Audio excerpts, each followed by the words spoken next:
Hello and welcome back to Pant commerce classes. Class 11th का एक और important chapter accounts from incomplete records या single entry system.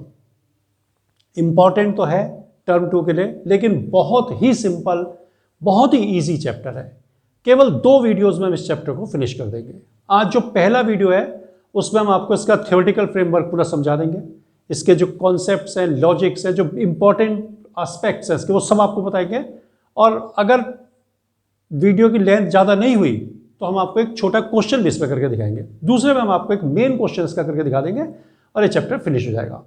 देखिए, सबसे पहले हम जानते हैं कि अकाउंट्स फ्रॉम इनकम्प्लीट रिकॉर्ड्स क्या है और इसको क्यों कहते हैं अकाउंट फ्रॉम इनकम्प्लीट रिकॉर्ड्स। देखिए, कोई भी सिस्टम ऑफ अकाउंटिंग जो डबल एंट्री सिस्टम को कंप्लीटली फॉलो नहीं करता है, that is called incomplete records. आप अकाउंट बनाते हैं तो आपको डबल एंट्री सिस्टम फॉलो करना चाहिए, जो कि रिकग्नाइज सिस्टम ऑफ अकाउंटिंग है। लेकिन अगर आप डबल एंट्री सिस्टम को यूज नहीं कर रहे हैं तो उसको इनकम्प्लीट रिकॉर्ड्स कहते हैं या फिर सिंगल एंट्री सिस्टम कहते हैं। देखिए, हमने थोड़ा सा इसमें लिख के रखा हुआ, आपको समझाते जाते हैं। Accounting records that do not follow complete double entry system is known as incomplete records. यानी कि कोई भी अकाउंटिंग रिकॉर्ड, आप अपने बिजनेस की अकाउंटिंग रिकॉर्ड कर रहे हैं और उसमें आप डबल एंट्री सिस्टम को कंप्लीटली फॉलो नहीं कर रहे हैं, तो ये आपका जो होगा उसको इनकम्प्लीट रिकॉर्ड्स बोला जाएगा या सिंगल एंट्री सिस्टम भी इसको बोलते हैं। It is also known as single entry system. मतलब इसको या तो अकाउंटिंग फ्रॉम इनकम्प्लीट रिकॉर्ड्स कहते हैं या सिंगल एंट्री सिस्टम भी इसको बोल देते हैं। इसमें होता क्या है, only cash book, personal account and accounts of debtors and creditors are maintained in it. इसमें केवल कैश बुक बनती है, यानी कि कैश में जो लेन देन होता है उसको रिकॉर्ड कर लेते हैं कैश बुक में। पर्सनल अकाउंट्स बनते हैं पर्सन्स के, यानी कि कैपिटल अकाउंट हो गया जो कि पर्सनल अकाउंट है, plus debtors and creditors account बनते हैं। ये चीजें इसमें मेन बनती है। कैश बुक बनेगी, पर्सनल अकाउंट बनेंगे, डेटर्स एंड क्रेडिटर्स के अकाउंट इसमें बनते हैं। No other account is prepared. इसके अलावा कोई और अकाउंट इसमें प्रिपेयर नहीं होता है। Strictly speaking it is no system of accounting. और अगर साफ साफ बात करें तो इसको क्या लिखा था हमने कि it is also known as single entry system. तो actually single entry system is no system of accounting. ये अकाउंटिंग का कोई सिस्टम ही नहीं है। अकाउंटिंग का जो सिस्टम है, जो वेल रिकग्नाइज्ड साइंटिफिक सिस्टम है, that is called double entry system. ये अनसाइंटिफिक इनकम्प्लीट सिस्टम है, इसलिए strictly speaking single entry system is no system of accounting. Used mainly by small and petty shopkeepers. कौन use करते हैं?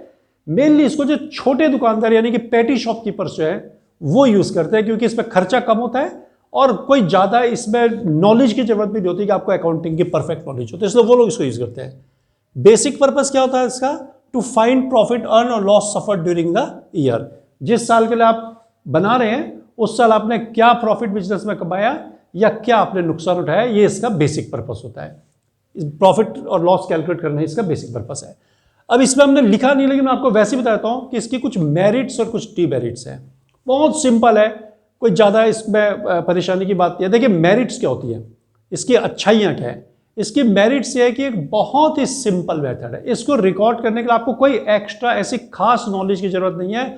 कोई भी बंदा, कोई भी पर्सन जो थोड़ी बहुत भी नॉलेज रखता है वो इसको बना सकता है, ठीक है। उसके अलावा इसमें होता है कि आप इसमें जो है कॉस्ट कम लगती है, खर्चा कम होता है। डबल एंट्री सिस्टम में आपको काफ़ी ज़्यादा खर्चा करना पड़ता है, आपको सेपरेट सेट रखने पड़ते हैं बुक्स के, लेजर बनाने पड़ते हैं। जो बंदा बनाने आएगा, जो एक्सपर्ट पर्सन, उसको भी आपको पेमेंट करना पड़ेगा।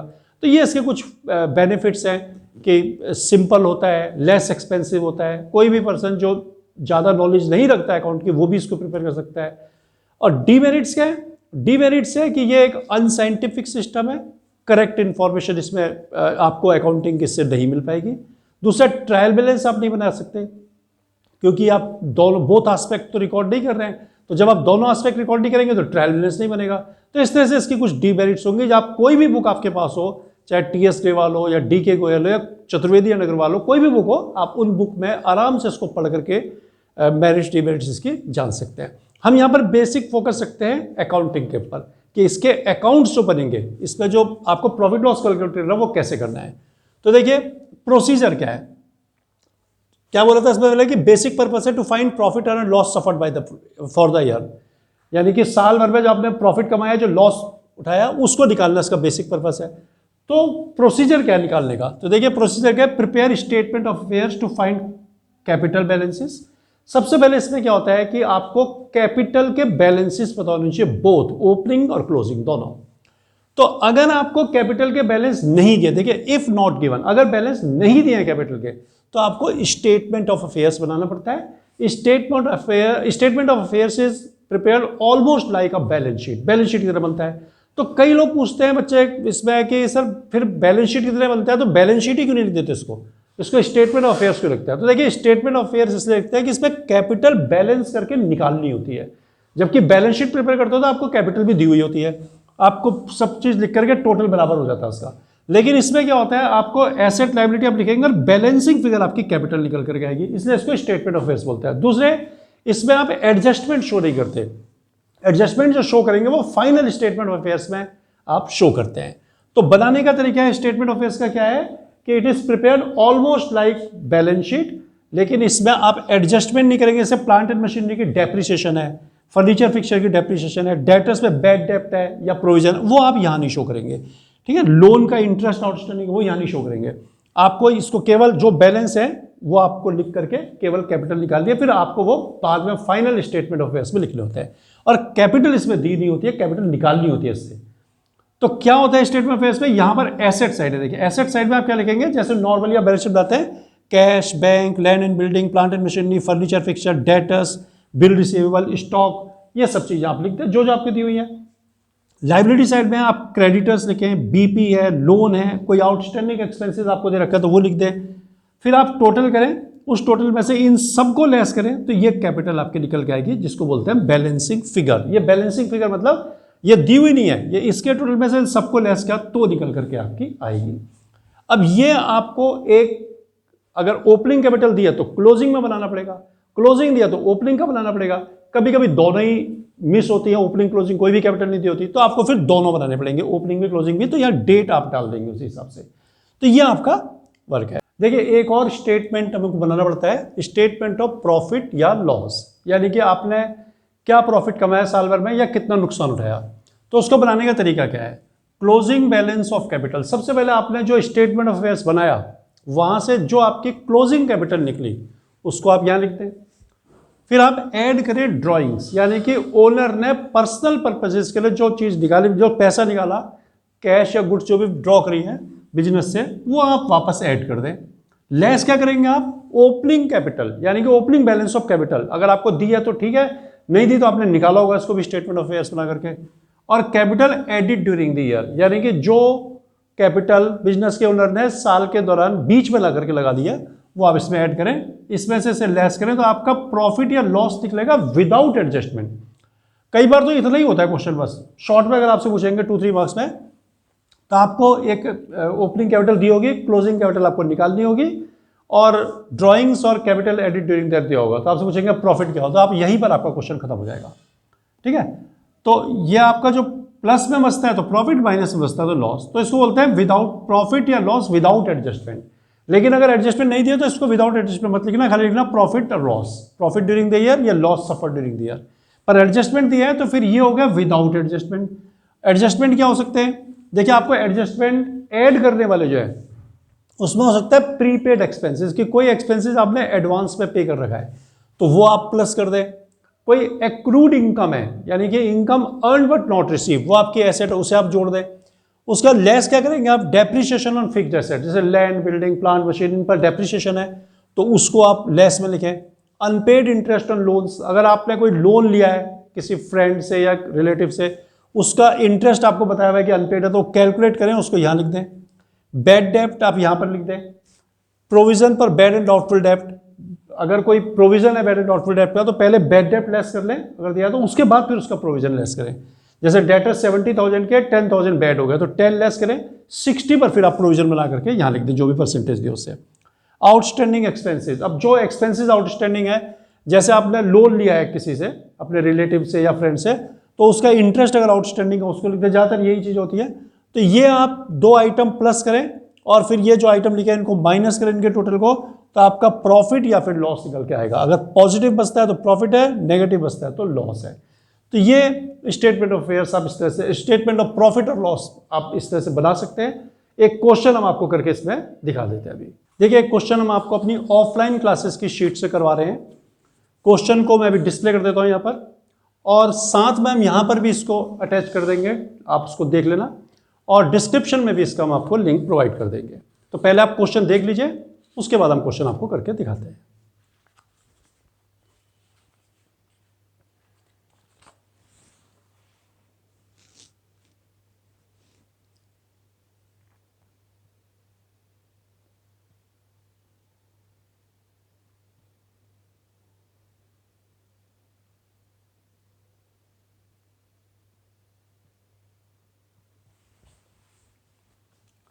देखिए क्वेश्चन बहुत ही सिंपल है, देख लेते हैं क्वेश्चन क्या है कि Z started A business of supplying clothes with A capital of 1,34,000 on 1 April 2016। Z ने बिजनेस स्टार्ट किया 1,34,000 रुपीज से क्लोथ सप्लाई करने का बिजनेस है।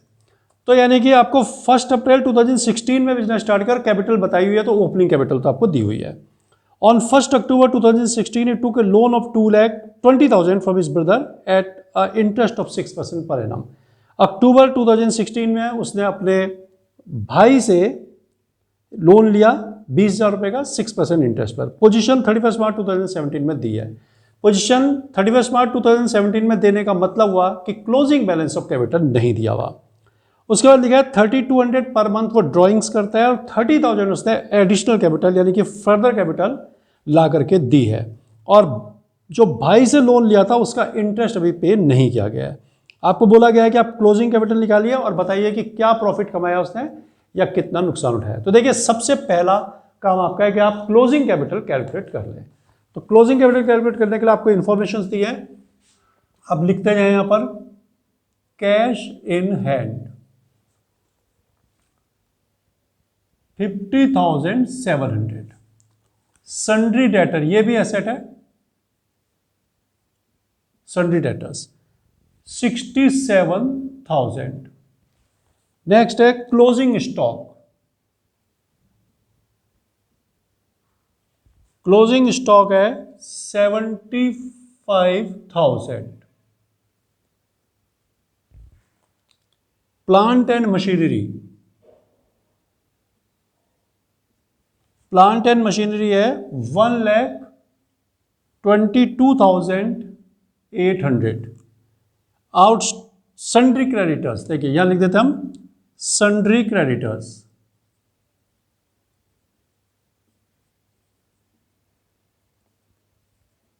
सन्ड्री क्रेडिटर्स की वैल्यू है 45,600। नेक्स्ट है आउटस्टैंडिंग एक्सपेंसेस। देखिए आउटस्टैंडिंग एक्सपेंसेस अगर आपको बैलेंस में दिया हुआ है तो आपको बैलेंस शीट में लिखना पड़ेगा, सॉरी स्टेटमेंट ऑफ अफेयर्स में लिखना पड़ेगा। लेकिन जब जैसे ब्रदर का जो लोन है उसका इंटरेस्ट आउटस्टैंडिंग है वो अलग चीज है, वो आप यहां शो करेंगे। तो ये देखना पड़ेगा कि बैलेंस में अगर आउटस्टैंडिंग एक्सपेंसेस है या प्रीपेड है तो उसको यहां लिखना आपको स्टेटमेंट में, क्योंकि वो बैलेंस दिया हुआ उन्होंने। और अगर कोई नीचे इंफॉर्मेशन में है तो उसको आपने यहां शो कर देना है। तो ये आउटस्टैंडिंग एक्सपेंसेस तो आपको यही लिखना पड़ेगा 12,900, क्योंकि बैलेंस दिया हुआ है आपको। इन्वेस्टमेंट, इन्वेस्टमेंट आपका है 28,200।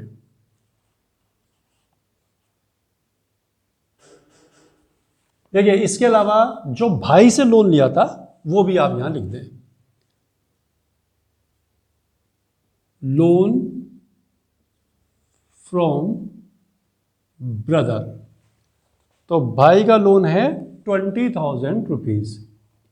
अब आपको निकालना है कैपिटल का बैलेंस कि कैपिटल क्लोजिंग में है कितनी। तो देखिए 50,700, 67,000, 75,000, 122,800, 28,200, टोटल आ गया 343,700। इसमें से माइनस करें 12,900, 45,600, 20,000।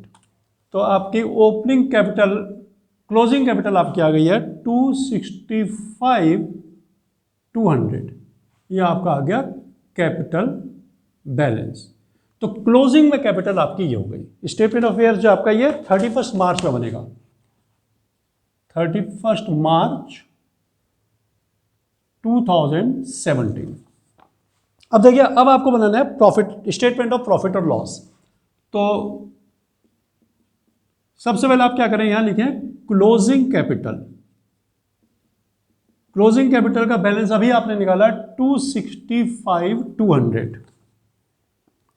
इसमें आप ऐड करें ड्रॉइंग्स।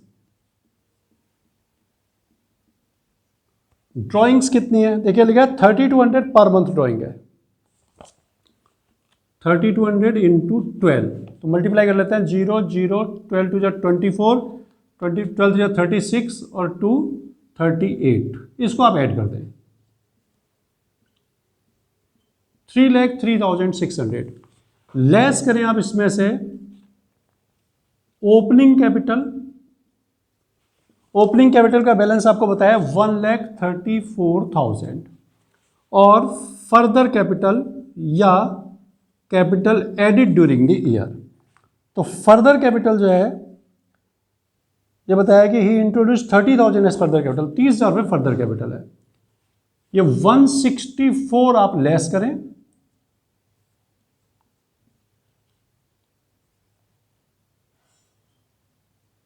$139,600। यह आपका आ गया प्रॉफिट बिफोर एडजस्टमेंट। प्लस में है तो प्रॉफिट है। अब आप देखिए एडजस्टमेंट क्या है। एडजस्टमेंट एक ही है कि भाई से लोन लिया था, उसका इंटरेस्ट नहीं दिया है, तो लेस करें आप उसको, interest outstanding on brothers loan. अब देखिए कितना लोन होगा ब्रदर का जो लोन है उस पर इंटरेस्ट कितना होगा, तो उसको आप निकाल लें। लोन है 20,000, रेट ऑफ इंटरेस्ट है 6%। लोन लिया था अक्टूबर में और प्रिपेयर करना है आपको 31 मार्च में, तो अक्टूबर नवंबर दिसंबर जनवरी फरवरी मार्च 6 मंथ का इंटरेस्ट आपको निकालना होगा। ये 2 0 कैंसिल, 6 से कैंसिल, 2 2 3 जा 600 रुपीज़ आता है। तो 600 आप इसमें से लेस कर दें, 139 आपका प्रॉफिट ड्यूरिंग द ईयर आएगा। प्लस में है तो प्रॉफिट बचेगा, तो प्रॉफिट फॉर द ईयर या प्रॉफिट ड्यूरिंग द ईयर। तो ये तरीका है क्वेश्चन करने का। ये हमने आपको बिल्कुल सिंपल क्वेश्चन करा दिया है। तो अब नेक्स्ट वीडियो में आपको क्या करेंगे, एक ऐसा क्वेश्चन कराएंगे जिसमें स्टेटमेंट ऑफ अफेयर्स आपको दोनों कैपिटल निकालने को बनाना पड़ेगा, यानी कि opening as well as closing दोनों कैपिटल मिसिंग होंगे। और स्टेटमेंट ऑफ प्रॉफिट जब आप बनाएंगे तो उसमें एडजस्टमेंट थोड़े ज़्यादा होंगे। तो नेक्स्ट वीडियो में उसको करते हैं हम। अभी आप इसको देखिए, अच्छी तरह से समझिए और चैनल को लाइक और सब्सक्राइब जरूर करते हैं।